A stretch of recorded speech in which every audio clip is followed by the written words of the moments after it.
This is Street Signals, a weekly conversation about markets and macro brought to you by State Street Markets. I'm your host, Tim Graff, head of macro strategy for Europe. Each week, we talk about the latest insights from our award-winning research, as well as the current thinking from our strategists, traders, business leaders, clients, and other experts from financial markets. If you listen to us and like what you're hearing, please subscribe, leave us a good review, get in touch. It all helps us to improve what we offer. With that, here's what's on our minds this week.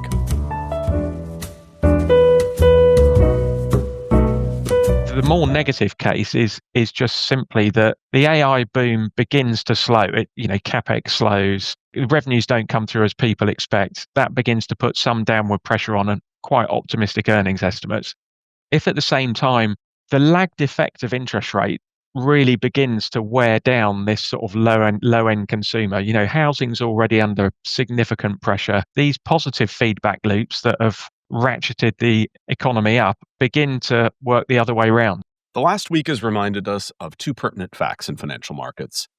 First, trends are never one way, especially when they get into hyperextended territory. But also, when in place, long-run momentum can be very, very hard to break. And so here we are again. After a tweet-induced day or two of volatility, we have equity markets back near all-time highs, and the resilience of tech stocks successfully passing yet another test. Even though some of the froth around stocks has been reduced, valuation concerns remain. And the search for value in markets has been a frustrating one. But as our guest this week points out, if you do it right, returns are still out there to be had, and there are long-term focused investors who still understand the appeal of a more patient, fundamental-oriented process. I got a chance to talk to Matt Smith this week. He's a value-focused portfolio manager at QSM Asset Management, a long-short equity hedge fund that's based here in the UK. Matt gave a really interesting guide on how to think about markets for the long run, as well as how he's thinking about stocks with traditional valuation measures back into nosebleed territory.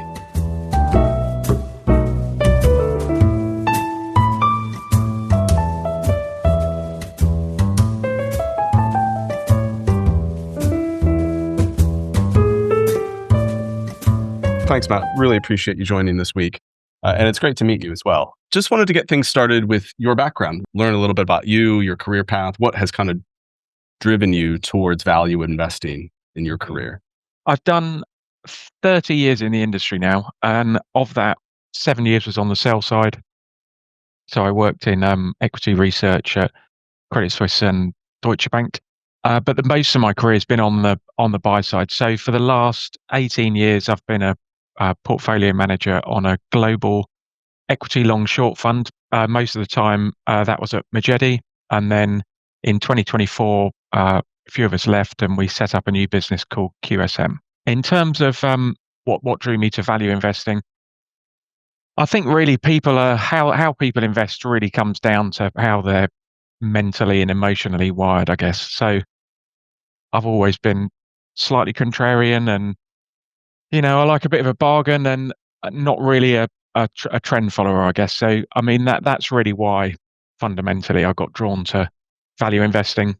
From our perspective, really what that means is it's just a function of the fact that people and markets tend to get overly emotional at certain points. And so what tends to happen is that companies become particularly cheap when trading's been difficult, and they can become particularly expensive when they're coming off a really strong run. And so we just take the other side of that. I mean, it is just a function of trying to find these situations where everything has become just a bit too extended in either directions.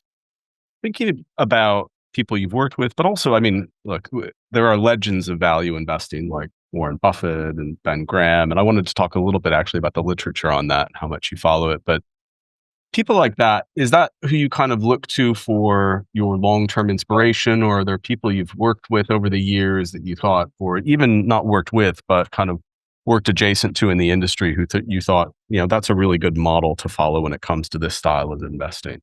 The broad framework of value investing, there's sort of variations to it, but the broad framework of it hasn't really changed much in the last 20 to 30 years. I mean, I think most people would agree that you're trying to find decent businesses at a point where they're trading at significant discounts to where they traded historically. And I mean, I think there is a bit of a discussion about defining what a decent business is, and within value investing, I guess you can split it into people who just focus solely on the higher quality end of things, and people who get into deep value. So there's a bit of a discussion around that. But I think the broad framework in terms of trying to find what is in the long run, a good business trading at a substantial discount. I mean, it really it's pretty straightforward, to be honest.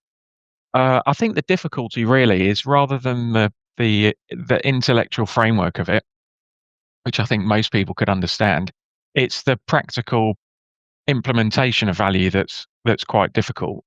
Particularly in recent years, markets have become a bit more momentum orientated, and the flow of the sort of flow of money that you've had into a combination of shorter term trading, momentum orientated trading, passive trading, out of active funds, all this sort of thing. That's made the implementation of value a bit more difficult. But the real driver of that is the fact that the trends tend to get a lot more extended. I mean, in a way, you could say, well, the rise of sort of algos and machine-based trading and all this sort of thing, that should make the market more efficient. And I guess it does make the market extremely efficient on a 5-minute to 1-day view. But arguably, the rise of the momentum, in particular momentum trading, it really leads to things being pushed potentially quite a long way from fair value. The thing I think I've learned really over the years is it's more the, I guess, emotional behavior around that, in terms of the fact that it's sort of a given that everybody has to be diligent, and you have to understand, well, not everyone has to be diligent, but to be successful, you have to be diligent. You have to have a very strong grip on the fundamentals. And if you've got a strong grip on the fundamentals, it helps you stick with positions, because, when prices are moving around, if you understand fundamentally what the business is worth, it's easier to look through those price moves.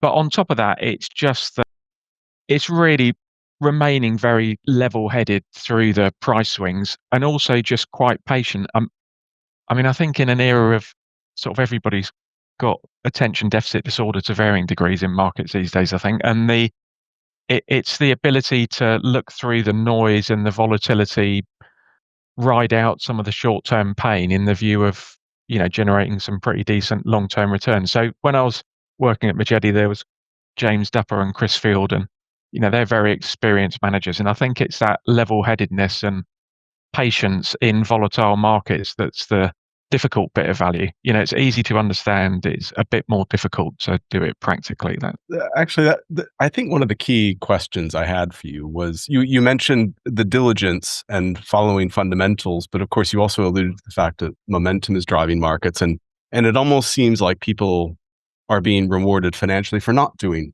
the due diligence and just following trends and attaching themselves to things that are going up, where obviously value investing is a little bit more thoughtful than that. I'm wondering how you talk to your investors about that, when that does seem to be the fad, and growth over value has been the theme that people have played out for the last 20 years, and how you manage expectations around that, I guess. Well, I mean, that's the difficulty really, is that at the most basic level, sort of value is deferred upside, or deferred pleasure, if you like, whereas, growth is just sort of instant gratification. I mean, that's really the trade-off. And where it fits in with investors, I guess, is that the people invested in our fund, I think they understand what we're doing. We've made it quite clear that we take a 3 to 5 year view. There's a long-term track record of 15, 16 years in the prior fund, and the people invested understand all that. So, I mean, we're lucky that there's still a few people like that in the market. And I think I suppose if you're running a multi-manager portfolio, or you're trying to put together a portfolio that's resilient to different outcomes, let's put it that way, then I guess you could say that there is an argument that you, especially where spreads are currently, in terms of the cheapness of cheap stocks relative to expensive stocks, that spread is historically wide. There's an argument that perhaps, even though it's not been particularly, well looked upon over the last 20 years, that you should have something like that in your overall portfolio to give you some exposure if these trends begin to reverse after a very long run. I suppose an example would be something like the bond market, wouldn't it? Where bond yields peaked in the early '80s or whatever, and you really had you had a 40-year bull market in bonds, and it became sort of axiomatic that yields were not going up, and there were lots of arguments why that, demographics and all this sort of thing as to why yields could never go up, and then they turn, and then you've gone from 0 to 5% on the, or 1 to 2% on the long end to 5% in sort of the blink of an eye, in a way that you and so once the market ends up very tilted to one side, once the turn comes, it can be quite vicious, I guess. And so I think the attraction of a value-based fund is just that you're potentially getting exposure to that long-term turn in performance that when it really kicks in, you're probably gonna be too late, or, you're gonna miss quite a lot of upside in quite a short period of time. So, I mean, people either subscribe to that view or they don't. I mean, I can understand why you wouldn't, Yeah. because, the 20-year performance of value has been pretty difficult, so. Yeah, I'm thinking about your ideas specifically that you have that you invest in or short sell ideas. You mentioned you had a 3 to 5 year view, but I'm just curious, is that kind of the time frame you expect your specific trades to work out, or is it do you put them on a little bit of a shorter leash, say if they're not working or if they play out to your expectations? Kind of how long does it take for a thesis that you have to typically play out? And again, kind of how do you manage expectations around that, both for yourself as well as for your client? If you think about where the weight of money is currently, the weight of money is in time frames. I mean, I'd argue somewhere between, a month and 3 months. I mean, there's a lot of money that is chasing 1 to 3 month returns, returns over results and all this sort of thing. So the market is just incredibly efficient at that time frame, would be my view, because there's just so many people chasing it. As you take your time frame longer out, there's less and less competition in terms of the fact that the market just isn't generally thinking at that level. So the 3 to 5 year view really is, we do quite a lot of get involved in a lot of restructuring stories, and I mean, a 3 to 5 year is a reasonable time frame for a company to be turned around. So what we're trying to do is we get into like a diversified portfolio of these long term turnarounds, and then it's trying to manage the portfolio from A to B. And what that really involves is that, you have to have a long-term view in terms of what goes into the portfolio, but a shorter term view in terms of trying to manage the momentum around that. And so that's a combination of position sizing and making sure that you've got various things firing at once. So you can't have the whole portfolio in quite early stage ideas that, are just incredibly volatile and haven't really gained traction. You sort of need a mix in the portfolio where you've got some early stage ideas that, have come under a lot of pressure, but new management have just been put in, but it's not really gained traction, and some ideas that are quite a long way through the restructuring process, where management has really got a grip of it, earnings momentum has really begun to kick in, price momentum is sort of decent, and so it's about balancing the portfolio in that way. Because what you're trying to avoid is just massive nobody wants massive drawdowns. I mean, everybody's quite happy to take a long-term view, but between A and B, they don't want to be incurring significant losses. So you have to try and manage momentum within the context of a sort of a long-term portfolio, if that makes sense. That's the And I'm curious about the idea generation process, where you find these opportunities, and particularly how you assess valuation. What are kind of the things you fall back on? You mentioned before that the fundamentals of value investing probably really haven't changed since Ben Graham, probably in certain senses. But what sort of things do you fall back on? And I'm particularly interested about what you mentioned about the various time cycles, and whether that actually changes depending on where you assess the timeline to be for a particular opportunity. I guess a couple of the big ones would be things like screens. You can screen on pure valuation, as in which sectors and stocks are particularly cheap relative to their history or the market. You can screen for, stocks that are cheap, that have come under significant pressure price wise, and then you can add filters to that.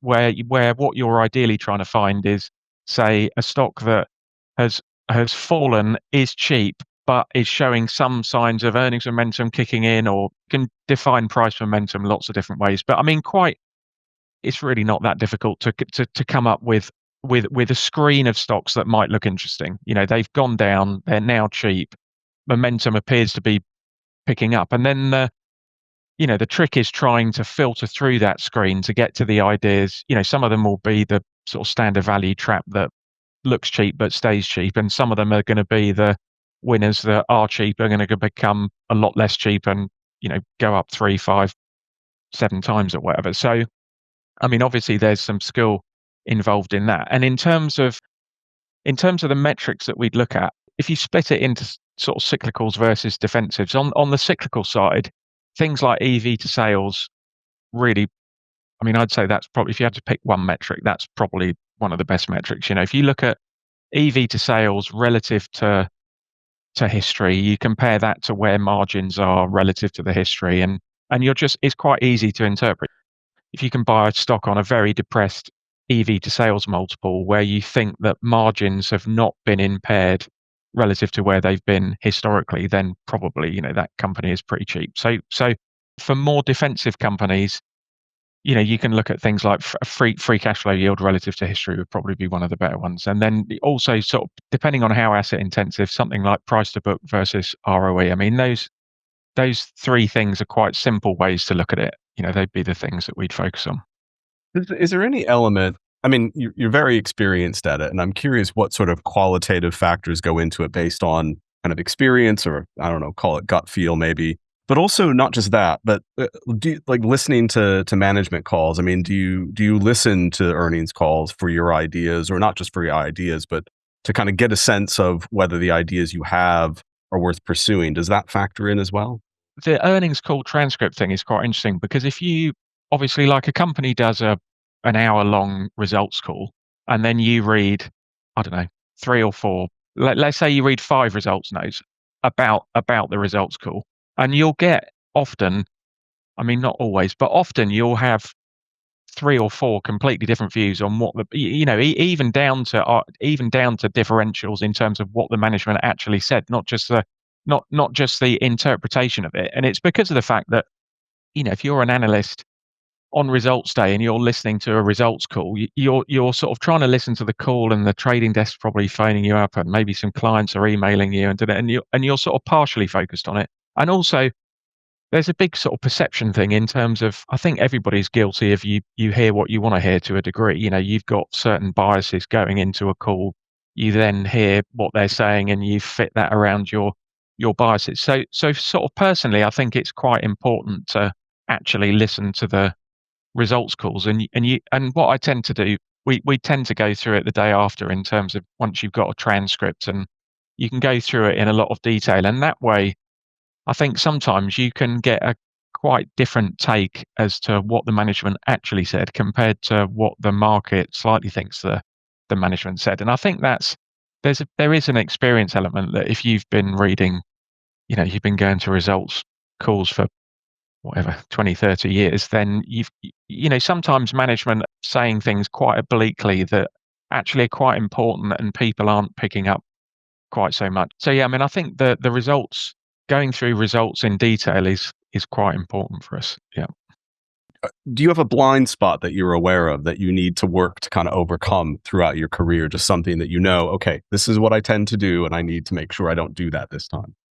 Yeah, I mean, I've got two sort of big blind spots, if you like. And the first one is, I mean, just getting in too early. I mean, I've been talking about it for 15 years, and I think we're probably getting a little bit better at it, but it's still a problem in terms of the fact that I think sometimes things are, I mean, less so on the short side. The short side is difficult, but on the long side, you can often see how things are going to play out on a sort of a 2 to 3 year view. And if I've managed to convince myself that I can see, you've got new management team in, they're doing the right thing, the strategy's in place.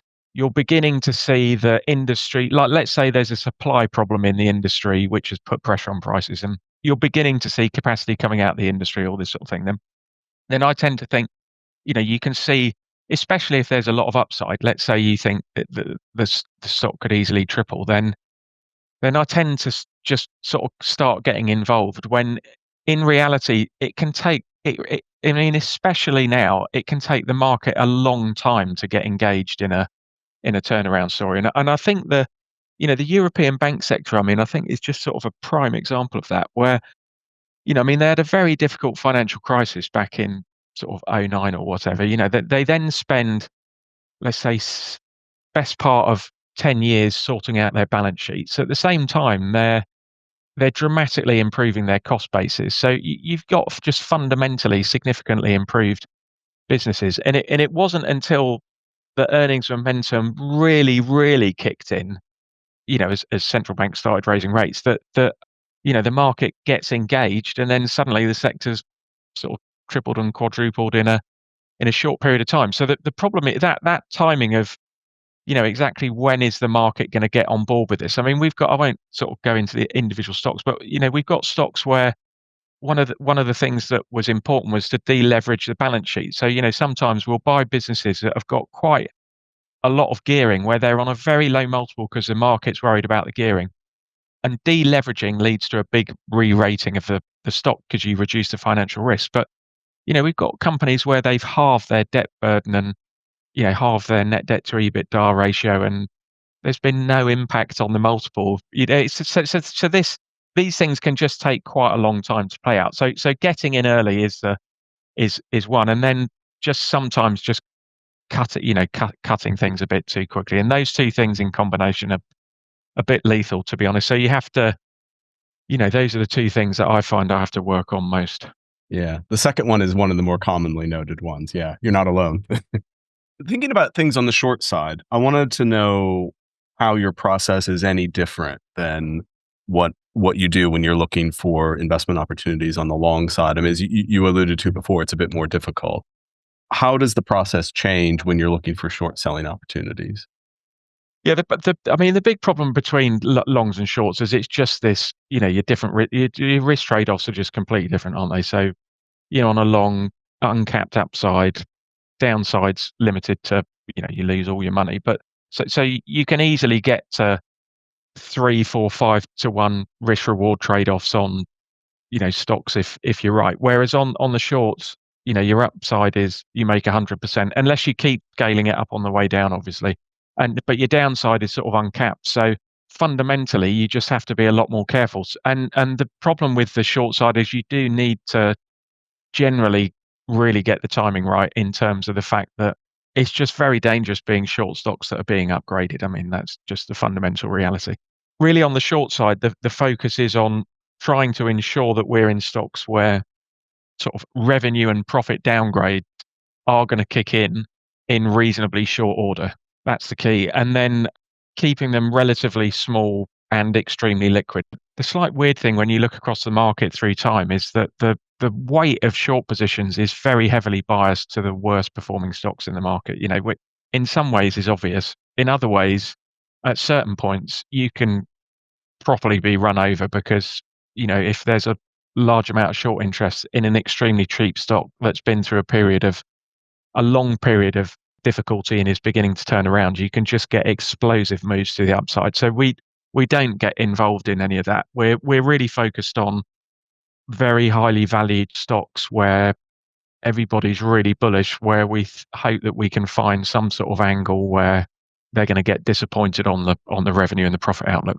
Especially in these markets, is there any kind of day-to-day risk management that you do around that? Like very short term, I'm thinking literally day to day or within a week, where you think, okay, maybe this idea is not necessarily going to work out in the short run, even if it is something I have high conviction in on that kind of longer term view. To be honest, we're more driven by, I mean, rightly or wrongly, we're more driven by just are the fundamentals just moving in the right direction or not. I mean, I think there's lots of traders who are extremely good at short-term trading, and I definitely would not put us in that bucket. So what we try to do is you come up with your view on why this stock is cheap or expensive, and then the thing that will make us change our view is if the fundamentals are moving. I mean, obviously, if the price moves significantly against you, then it makes you reassess, are you missing something on the fundamental side? Unless the fundamentals are moving, we're probably not going to be doing much in terms of trading around positions. I mean, occasionally if things have had a massive run up, or, we might trim some, But really, it's more about just checking, are the fundamentals right or wrong? And yeah. Okay, well, let's shift from the concepts to the application and talk about current markets. I mean, as a starting point, I never like to cite the Bank of America Fund Manager Survey because we are a competitor to it and we do a lot of flow of funds work. But there was something that caught my eye last week as I was prepping for this, which is this notion that, of the fund managers surveyed, it's something like 91% see the equity market as overvalued. And now thinking about our own institutional investor flows, we see nothing but kind of active weight, off benchmark exposure inflows into the US equity market in particular, tech especially. We'll talk a little bit about that.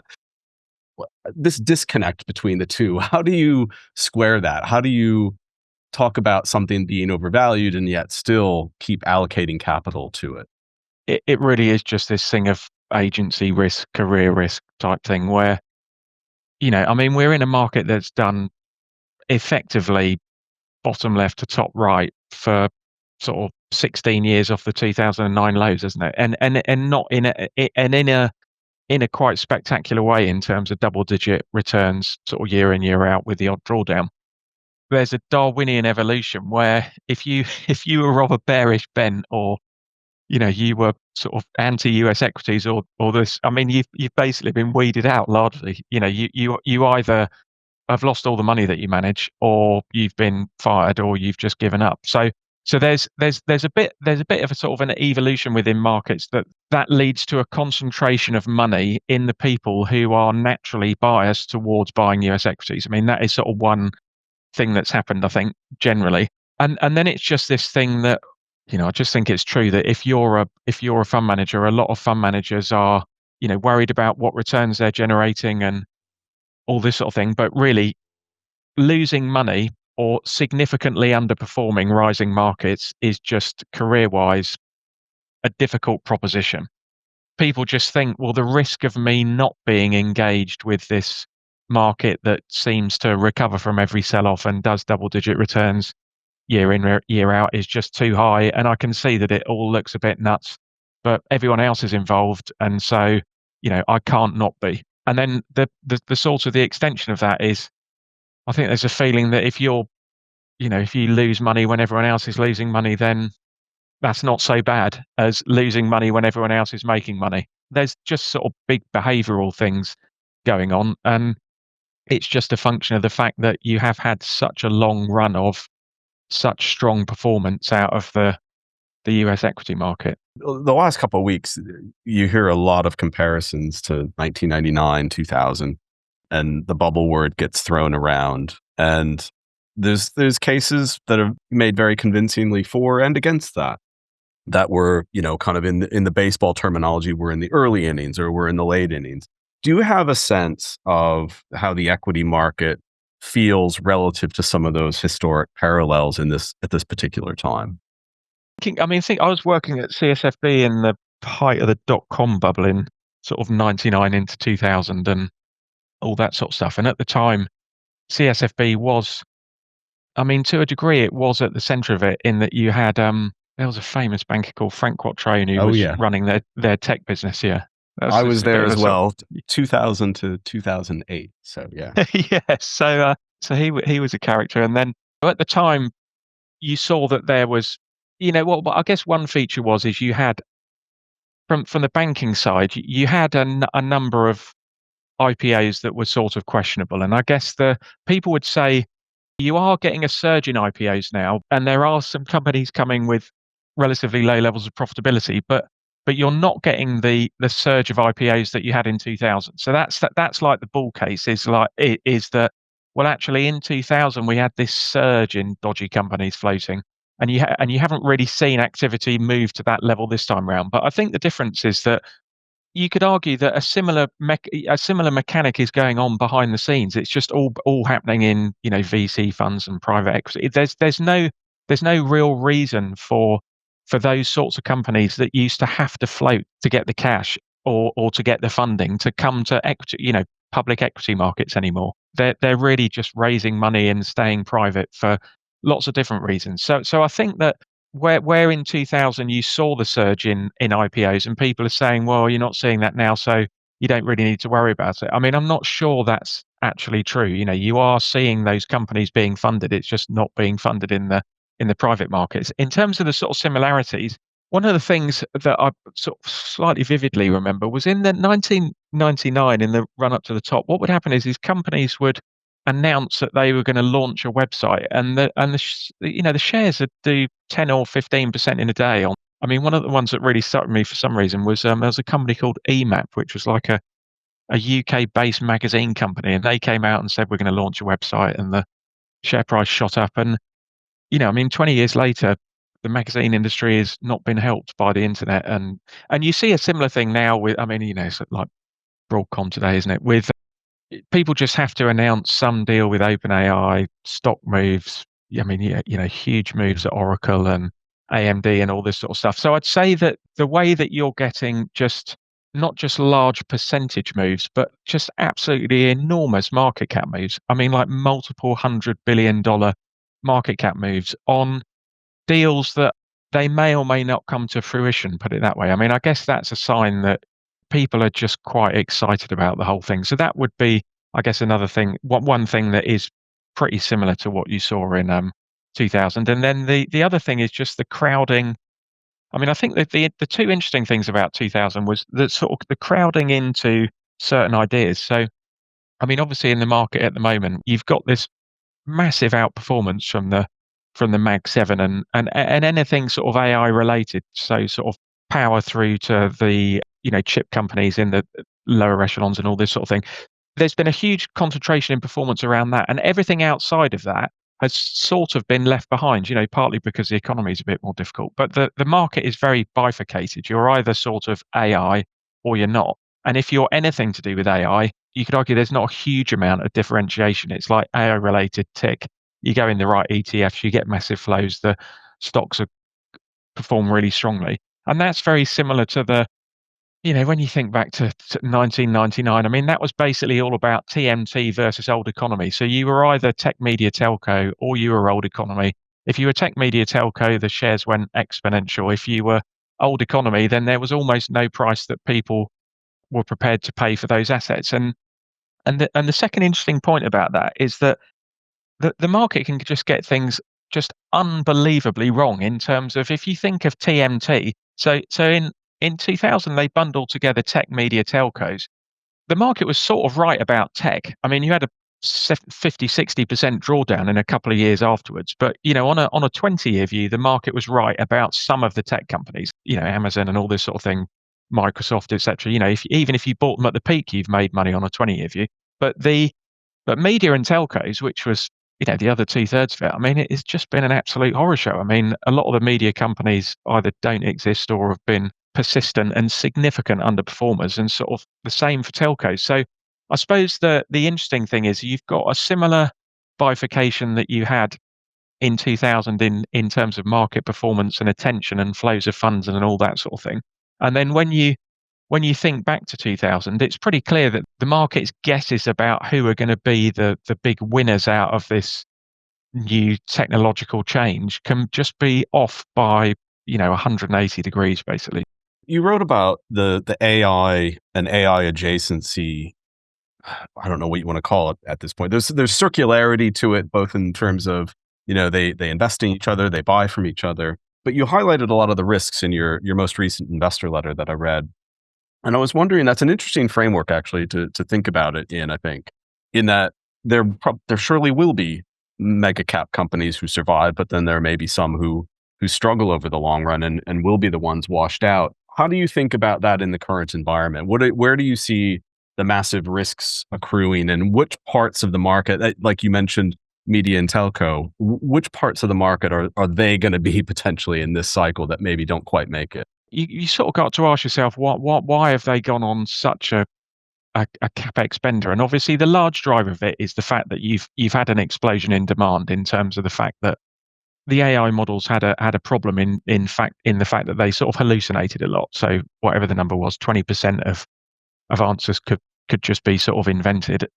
And so then the next step in the models was to move to these models that basically do iterative thinking. And as you got iterative thinking, the processing required to, which did improve hallucination significantly, maybe cut it by 90%, not to zero, but significantly. But that led to an explosion in tokens, and that led to an explosion in demand for compute. And so that's the sort of fundamental driver that's led to this pickup in capex. But when you look at Microsoft and capex is up, from 2019 to next year, it's going to be up about 7 times. I mean, I think part of that as well is just reflects the fact that for all these big tech companies, it's potentially very positive, would be their argument. It's potentially also an existential risk in terms of the fact that it's creating this sort of phase shift in the technology industry, and nobody really knows how it's going to work out. So, I mean, if you think about,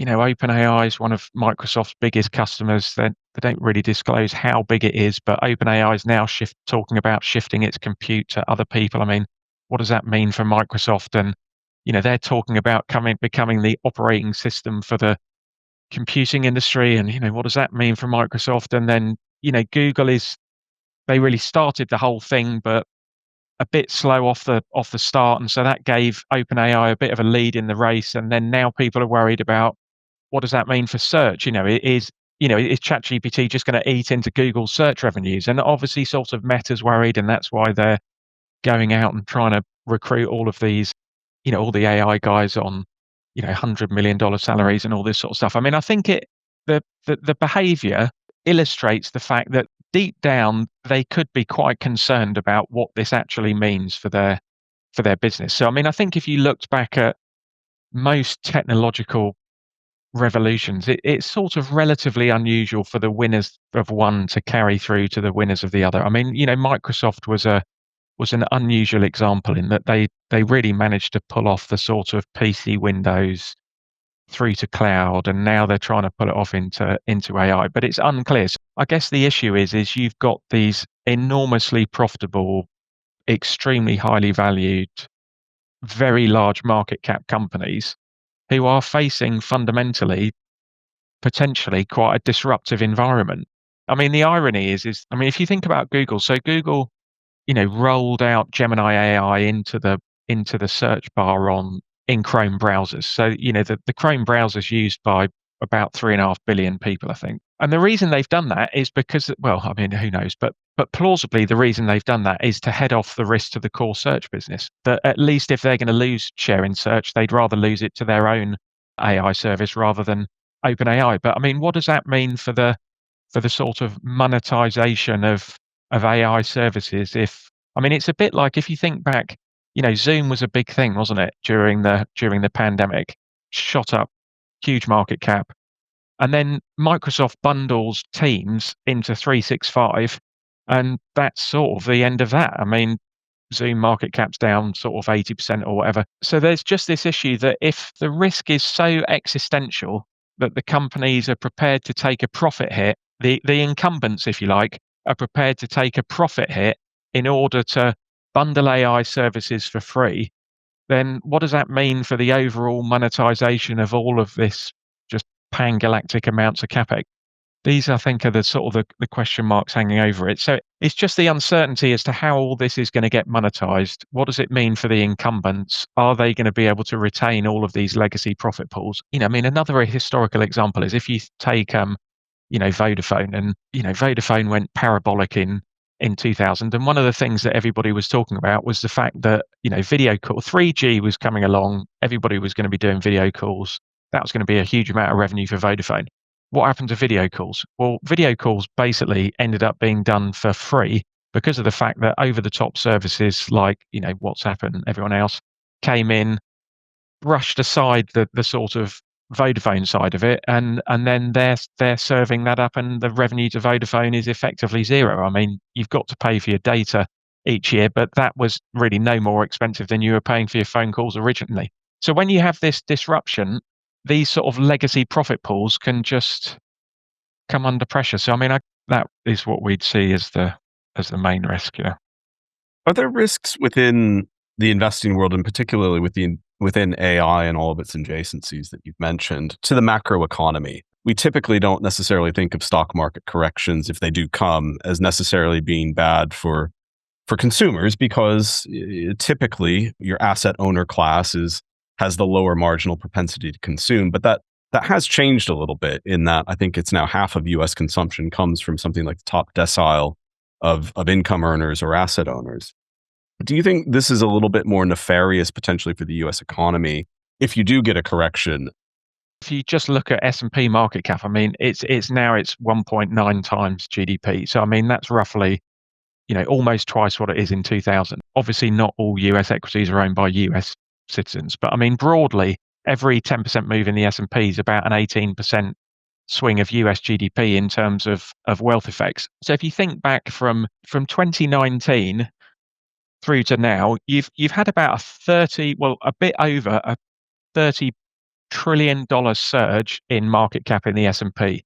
And that, I mean, that's roughly the same as current US GDP, which is also 30 trillion. So there's a bit of an argument about how exactly do these wealth effects work, but effectively that huge wealth effect, so $30 trillion of extra market cap, 87% of all of the equities owned by US households are owned by the top 10% of households. So really that massive gain has accrued to quite a small part of the US population. And those guys, like you said, that top 10% is about 50% of US consumption. And then if you think about the bottom 50% of the income distribution, only own 1% of the total equities owned by households. So they've got some exposure. It's not really anything compared to what the exposure that the top 10% have got. One argument is that the US economy is just really lopsided because you've had these sort of shocks thrown at it in terms of a historic surge in Fed funds. And then you've got the tariff shock that's beginning to unfold at the moment. I mean, I think everybody has just been surprised at the resilience of it.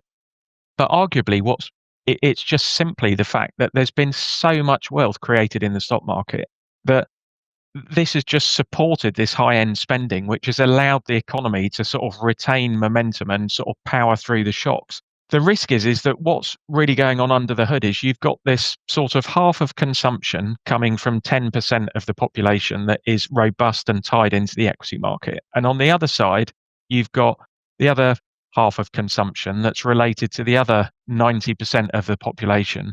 And for them, it's just a bit more of a difficult time because you've got a price level that is significantly higher because of the pandemic inflation, and you've got the tariffs coming through, and you've got relatively high Fed funds. So they're struggling, and so that's why, I mean, there's been lots of companies that have been talking about this recently. That they talk about something along the lines of, the high-end consumer remains robust, but elements of the lower-end consumer are under pressure. The issue is how does that sort of play out? The more negative case is just simply that the AI boom begins to slow. CapEx slows, revenues don't come through as people expect. That begins to put some downward pressure on quite optimistic earnings estimates. If at the same time the lagged effect of interest rate really begins to wear down this sort of low end consumer, housing's already under significant pressure. The low end is beginning to buckle. These things like, Tricolor, which was subprime auto. I mean, there's just sort of signs of cracks. If that begins to crack at the same time that the AI boom begins to come under pressure, then you could see S&P earnings forecasts begin to come under a bit of pressure. If they come under pressure at a point of historically high multiples, then obviously the downside can be quite significant for equity markets. And then what happens is these positive feedback loops that have ratcheted the economy up begin to work the other way around. So, if wealth effects start to move negative, high-end consumers maybe pull back a bit, that puts more pressure on the economy, more downward pressure on earnings. To a large extent, that's what happened in 2000 is you had a stock market shock that triggered wealth effects, and a fall in spending in tech that then, rippled through the economy. But this time round, the wealth effects could be bigger given that the stock market is so much bigger relative to GDP than it was previously. So I guess that's the downside risk. Thinking about it in terms of market regimes, I've earlier this year read Barton Bigg's old book called Hedgehogging, and and it's not unique to him, but he divided the market cycles up into secular bull and bear markets versus kind of cyclical bear and bull markets. 2000 was the kicking off point for a secular bear market that lasted really through the financial crisis, I guess, till about 2013 was when we sort of broke out of that into a proper bull market that has now gone on for the last 12 years. At the same time, we've had this evolution in investing where passive flows come in and money is stickier, it seems like, or at least there's more willingness to buy dips, I guess. Is psychology around that so difficult to overcome that secular bear markets are, if not impossible, very difficult to see? Or could we be on the cusp of something like that related to some of the things you just highlighted? If you think back to 2007, then the accepted wisdom was that there'd not, I think this is right, there'd not been a nationwide decline in US house prices since the Great Depression. And so the argument was, well, house prices just can't go down. They might be flat, but they're not going to go down. And if they go down, they're not going to go down very much. And so that sort of fundamental belief led to just a whole load of wacky stuff going on in terms of people gearing up exposure in loads of different ways to the housing market. And then when it turned out that the housing market could actually go down because there'd been a historic supply surge and far too much leverage in the system, I mean, it got pretty messy pretty quickly, basically. So I think the problem is that if people become completely convinced that the only thing that can happen is an asset can go up, it almost breeds the conditions for that asset price to fall quite sharply. Just if you think about just the current structure of markets, I mean, just noddy things like The Economist had an article two weeks ago on why leveraged long investing was a good idea, and so they were using the example of a sort of some guy in the States who basically was running a portfolio with a 60% LTV. So 60% LTV is fine when the market goes up. If the market goes down 40%, I mean, pretty much you're wiped out. So it's not so good. So if you were trying to think about what the right level of loan to value for a leveraged long equity portfolio is, and you look back at the fact that, well, markets have fallen 40% twice in the last 25 years, then probably that's a pretty aggressive strategy to be running. And then the sort of surge in options trading and the fact that everybody now, it is just completely axiomatic that US equities just go up. And if they go down, they're not going to go down for very long, and you just buy the dip. The more people believe that, the more risky the market environment becomes, because of the fact that it just leads to excessive amounts of risk taking. And the problem is it will carry on until it doesn't, but when it stops, it could be a bit messier than people think. And the problem is the starting point is, S&P PEs in the top decile of their 20-year range. Yeah. And that PE is at the top decile at the same time that margins are close to record. So there's a wide amount of literature that's saying that the best guide to 10-year returns from equities is a starting PE, basically. And if on a 1-year view, it doesn't mean anything. On a 2-year view, it doesn't mean a whole lot either. But on a 10-year view, it's a key driver of return. So if you're starting at a very elevated PE, then your return expectation should be relatively low. But the issue is all these, for a lot of investors at the moment, are they really expecting to get, say, 4% out of US equities? And probably not. And if that 4% comes with quite a lot of volatility, nobody knows when it's going to happen, but there's a risk that people's are going to have to fundamentally reassess what their return expectations are. And then if you think about that relative to bonds, maybe bonds aren't quite as ridiculous an idea as everybody thinks currently. So that's as they might seem. Well, Matt, I always like to bring things full circle, and I always like to finish with things you like and ideas that you have. And so thinking about valuation, thinking about all these long-term questions of valuation, as well as some of the short-term momentum factors you've highlighted as potential risks, or the sectors that you've highlighted as potential risks. What do you like? What is good value here for someone who has to be invested sector-wise? I know you can't probably get into specific stocks or anything like that. Yeah, so sector-wise, it's a bit of a split. So anything that does badly when the Fed raises rates has been a bit of a horror show. And so they could plausibly be set to benefit if the Fed has to cut rates. And again, or continue cutting rates. And again, if you look back at 2000, one of the interesting things was that, as the market collapsed, there were certain sectors that actually performed surprisingly well. I mean, there's a number of stocks that doubled as the market halved, and a lot of those stocks were in what we call early cycle sectors. So that would be things like elements of consumer discretionary, particularly things related to housing at the moment, and also early cycle bits of materials. So things like chemical companies, packaging companies. So on the cyclical side, it's really sectors that are exposed to a decline in interest rates that we think are interesting, but because of the fact that they're very cheap. Everybody hates them. There's large short positions. And generally, capacity is coming out of a lot of the markets that we're interested in because profits have been so difficult for so long. So that would be consumer discretionary and bits of materials look interesting. And then on the defensive side, there's a bit of agreement, which I guess is sort of slightly concerning, that healthcare is cheap, but healthcare does look particularly cheap at the moment. And especially if you can get, there's a number of turnaround stories that we're involved in healthcare that, I think the market's really underestimating the profitability that they can improve over coming years. But again, they'd be, if you thought that bond yields were a bit more likely to go down than up, then healthcare can work, and there's a lot of idiosyncratic things going on in that sector. And then the other one would be staples, where again it's sort of flat on its back, a lot of short positions. Things have been quite tough, but the interesting thing about capitalism is that after tough periods, companies gradually drag their way, or good companies gradually drag their way out of it. So there's a lot of rejigging of portfolios and reinvesting in pricing and streamlining business operations and all that sort of thing. So it'd be those four sectors would be consumer discretionary, bits of materials, healthcare and staples. And then geographically, I mean, I suppose it could be a bit of home country bias, but UK domestic stocks have been absolutely dire, and for sort of understandable reasons. But if you get anything other than a complete disaster out of the November budget, then you could be beginning to put a floor in under some of those stocks. So that would be one of the other things we're thinking about.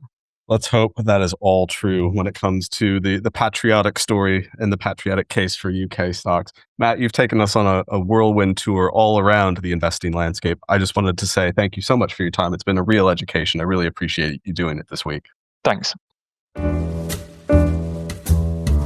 Thanks for listening to Street Signals. Clients can find this podcast and all of our research at our web portal, Insights.